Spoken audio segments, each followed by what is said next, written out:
Chicken के शौकीन लोग के लिए यह एक बुरी खबर हो सकती है कि जिस लजीज स्वाद के लिए वे मुर्गे को अपने पेट में डाल रहे हैं, वही उनके लिए एक बड़ी मुसीबत साबित हो सकता है। Centre for science and environment (CASE) ने जो सर्वेक्षण किया है, उसमें सनसनीखेज परिणाम सामने आए हैं। इन परिणामों को देखते हुए हो सकता है कि आप मुर्गे खाना कम कर दें या फिर बंद कर दें, क्योंकि जिस मुर्गे को खाकर आप फूले नहीं समा रहे हैं, भविष्य में यही मुर्गे आपकी सेहत के लिए नुकसान कर सकता है, वह भी उस वक्त जब आप बीमार पड़ जाएं।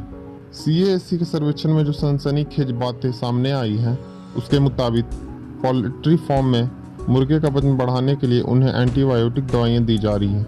एंटीबायोटिक दवाइयों से मुर्गे जरूर सेहतमंद हो रहे हैं, लेकिन जब उन्हें मारकर चिकन के रूप में परोसा जाता है, तब ये एंटीबायोटिक दवाइयाँ मरे हुए मांस में रह जाती हैं और यही एंटीबायोटिक दवाइयाँ खाने वाले के पेट में पहुंच जाती हैं।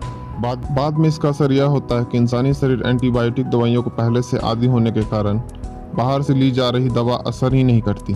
सबसे हैरत की बात तो यह है कि मुर्गे का वजन बढ़ाने वाले पोल्ट्री फार्म जो एंटीबायोटिक दवाइयाँ खिला रहे हैं, वह इंसानों को नहीं दी जाती।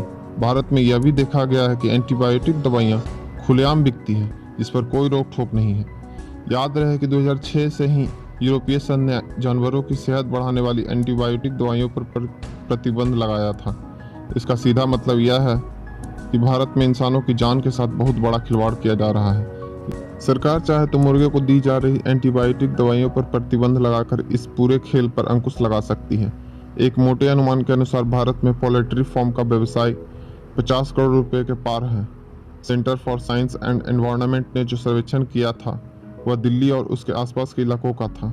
इससे सहज अंदाजा लगाया जा सकता है कि देश भर में पोल्ट्री फार्मों में किस तरह से चिकन के जरिए इंसानों की जान के साथ खेला जा रहा है।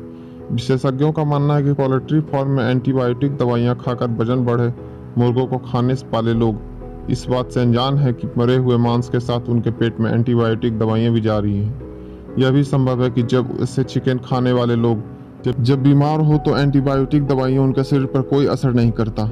Centre for science and environment का यह सर्वेक्षण जनहित में है और इस सर्वे के परिणामों की आवाज़ सरकार के कानों तक भी पहुंचनी चाहिए, ताकि लोगों की इस बेशकीमती जान को बचाया जा सके। लेकिन यह तो तय है कि मांसाहारी लोगों की प्लेट में आ रहा मोटा ताज़ा चिकन शुद्ध है और बीमारी रहित है, इसकी कोई गारंटी नहीं। अगर जानकारी अच्छी लगी हो तो वीडियो को लाइक, सब्सक्राइब, शेयर करना ना भूलें और मिलते हैं कुछ नई बातों के साथ अगले वीडियो में।